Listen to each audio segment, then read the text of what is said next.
আসসালামু আলাইকুম everyone, welcome back to my channel. আজকে পর্বে রান্না করে দেখাবো মজাদার চিকেন ভুনা খিচুড়ি। কম বেশি আমরা সবাই কিন্তু খিচুড়ি খেতে ভীষণ ভালোবাসি। আজকে একদম সহজ উপায়ে কীভাবে আপনারা পারফেক্টলি চিকেন ভুনা খিচুড়িটা রান্না করে নিতে পারেন সেটাই আমি শেয়ার করব। আশা করছি ভালো লাগবে। তো চলুন শুরু করি। তো মশলার পেস্ট রেডি করে নেওয়ার জন্য আমি একটা মিক্সিং বল নিয়ে নিয়েছি। এবার এই মিক্সিং বলে আমি নিয়ে নিব প্রথমে স্বাদ মতো লবণ, আদা বাটা নিয়ে নিচ্ছি 1 চা চামচ পরিমাণ, রসুন বাটা নিয়ে নিচ্ছি 1 চা চামচ পরিমাণ, হাফ চা চামচ হলুদ গুঁড়ি, হাফ চা চামচ মরিচ গুঁড়ি নিয়ে নিচ্ছি, হাফ চা চামচ পরিমাণ ধনিয়া গুঁড়ি, টালা জিরার গুঁড়ি নিয়ে নিচ্ছি হাফ চা চামচ, গরম মশলার গুঁড়ি নিয়ে নিচ্ছি 1/3 টিস্পুন, অর্থাৎ চা চামচের 3/1 ভাগ। তো এখানে আমি একটা পেস্ট রেডি করে রেখেছি। এখানে আছে 10টার মতো কাজু বাদাম আর 6টি শুকনো মরিচ, অর্থাৎ 10টা কাজু বাদাম আর 6টা শুকনো মরিচ আমি একসাথে খুব ভালো করে পেস্ট করে নিয়েছি। এবার এই পেস্টটা আমি নিয়ে নিচ্ছি। তো আজকে যে এই মশলা আমি দেখাচ্ছি বা যে পরিমাপটা দেখাচ্ছি সেটা কিন্তু হাফ কেজি চিকেনের জন্য। আপনারা যদি এর চেয়ে বাড়িয়ে নিতে চান সেই অনুযায়ী বুঝে আপনারা কিন্তু পরিমাপটা বাড়িয়ে বা কমিয়ে নিতে পারেন। এবার খুব সামান্য পরিমাণ পানি দিয়ে আমি মশলাটা খুব ভালো করে মিক্স করে নিব। তো এটা ভালো করে মিক্স করে নিতে হবে যাতে সব কিছু সমানভাবে মিক্স হয়ে যায়। আর এভাবে মশলাটা মিক্স করে চিকেনটা রান্না করলে খুব টেস্টি হয়। আপনারা এভাবে মশলাটা আগে একটু মেখে নিতে পারেন। চাইলে কিন্তু সরাসরি আপনারা প্যানেও কিন্তু এটা দিয়ে নিতে পারেন রান্নার সময়, তবে এভাবে মশলাটা পেস্ট করে রান্না ইউজ করলে টেস্টটা বেশি ভালো আসে। তো সব কিছু খুব ভালো করে মিক্স করে নিচ্ছি।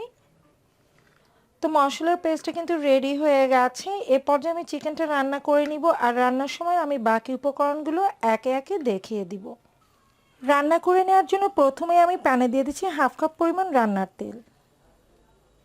এবার এই গরম তেলে দিয়ে দিচ্ছি আমি 1 কাপ পরিমাণ পেঁয়াজ কুচি। আমি এগুলোকে অমলেট কাটে কেটে নিয়েছি।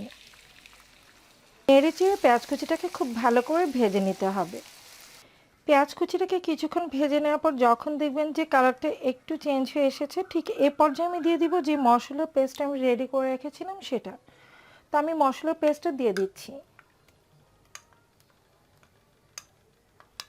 নেড়ে চেড়ে মশলার পেস্টটাকে বেশ কিছুক্ষণ তেলের উপর ভেজে নিতে হবে যাতে করে এটা খুব ভালোভাবে ভাজা ভাজা হয়ে যায়। এই মশলার পেস্টটা দিয়ে দিয়েছি। এবার আমি এতে দিয়ে দিব একটা বড় সাইজের টমেটো পেস্ট। আমি একটা টমেটোকে এভাবে ব্লেন্ডারে পেস্ট করে নিয়েছি। দারচিনি দিয়ে দিচ্ছি 1 টুকরো, দিয়ে দিচ্ছি 3 টুকরো এলাচ। এবার এই সব মশলা তেলের উপর কষিয়ে নেব 2 থেকে 3 মিনিটের জন্য। তো মশলাটা খুব ভালোভাবে কিন্তু কষানো হয়ে গেছে। এ পর্যায়ে আমি দিয়ে দিব ধুয়ে রাখা মুরগির মাংস। মুরগির মাংস দিয়ে আরও বেশ কিছুক্ষণ মশলার উপর ভালো করে এটাকে কষিয়ে নিতে হবে।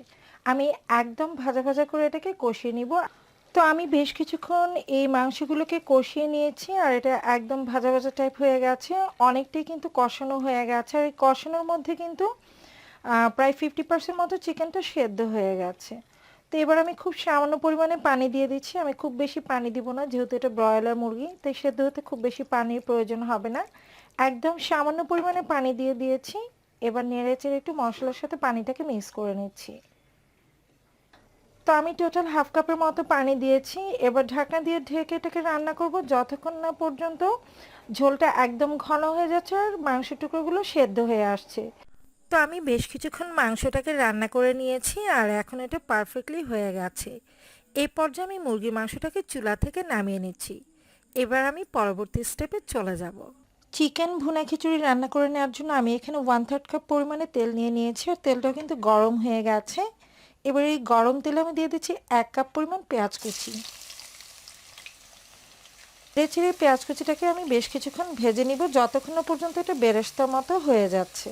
তো আমার পেঁয়াজটা কিন্তু বেরেস্তা করে ভেজে নেওয়া হয়ে গেছে, দেখতে পাচ্ছেন একদম লালচে হয়ে গেছে। তো এবার আমি কিছুটা পেঁয়াজ তুলে রাখছি। উপরে দেওয়ার জন্য আমি কিছুটা পেঁয়াজ তুলে নিচ্ছি। আমি হাফ পরিমাণে তুলে নিয়েছি। এবার আমি এতে দিয়ে দিচ্ছি ধুয়ে রাখা চাল ডাল।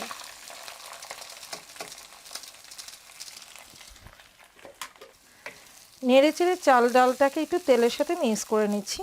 আমি এখানে 1.5 মগ পরিমাণ কালো জিরা পোলাও চাল নিয়েছি আর মুগ ডাল ও মসুর ডাল মিলিয়ে নিয়েছি হাফ মগ, অর্থাৎ আমি টোটাল এখানে নিয়েছি 2 মগের মতো। তো আপনারা যে পরিমাপে নেবেন সে অনুযায়ী কিন্তু মশলাটা বাড়িয়ে বা কমিয়ে নেবেন। তো আমি এখানে টোটাল 2 মগের মতো রান্না করছি। আপনারা চাইলে কিন্তু পট দিয়ে মেপেও রান্নাটা করে নিতে পারেন। আপনারা যখন মুগ ডালটা ইউজ করবেন তখন অবশ্যই কিন্তু মুগ ডালটাকে আগে একটু হালকা শুকনো খোলায় ভেজে নেবেন। তো আমি শুকনো খোলায় কিন্তু একটু হালকা ভেজে নিয়েছি, তা নাহলে কিন্তু মুগ ডালের একটা কাঁচা কাঁচা গন্ধ খিচুড়িতে থেকে যাবে।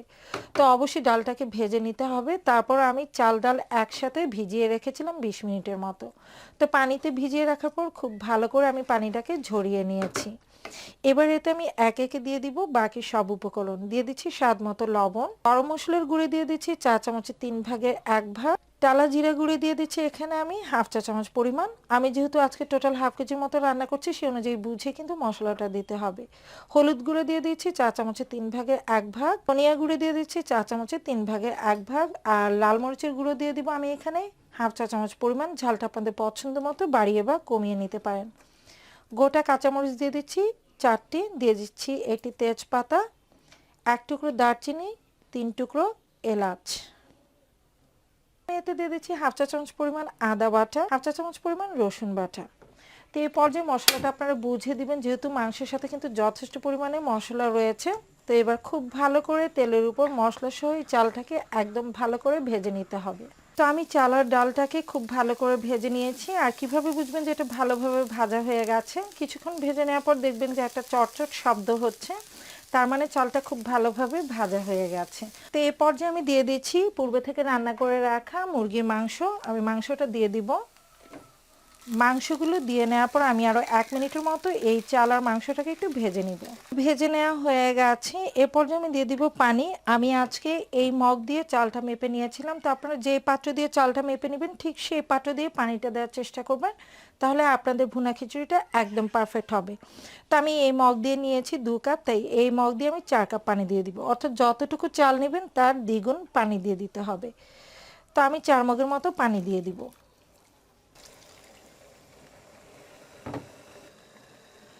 যেহেতু আমি ফুটন্ত গরম পানি ইউজ করেছি তাই খুব দ্রুত কিন্তু খিচুড়িতে বলক চলে এসেছে। এবার ঢাকনা দিয়ে ঢেকে রান্না করব বেশ কিছুক্ষণ। তো আমি বেশ কিছুক্ষণ এই খিচুড়িটাকে ঢেকে রান্না করেছি মিডিয়াম আঁচে। আর এখন লক্ষ্য করলে হয়তো দেখতে পাচ্ছেন পানির পরিমাণ অনেকটাই কমে গেছে, আর এরকম বুদবুদ দেখতে পাবেন উপরে। লক্ষ্য করলে হয়তো দেখতে পাচ্ছেন চাল আর পানি কিন্তু সমান সমান হয়ে গেছে, জাস্ট মাঝখানে হালকা পানি আছে আর এরকম বুদবুদ হবে। ঠিক এ পর্যায়ে চালটাকে সাবধানে উল্টে দিতে হবে। তো খুব জোরে জোরে নাড়ার দরকার নেই, আমি হালকা হাতে একটু উল্টে পাল্টে দিচ্ছি যাতে সব দিকে সমানভাবে খিচুড়িটা কুক হয়। এই পর্যায়ে আমি দিয়ে দিচ্ছি 1 টেবিল চামচের মতো ঘি। আর অবশ্যই ঘিটা দিবেন, তাহলে খেতে খুব টেস্ট হবে খিচুড়িটা। চুলার আঁচটা এবার মিডিয়াম থেকে লোতে করে দিচ্ছি আর ঘিটাকে আলতো হাতে একটু মিক্স করে নিচ্ছি।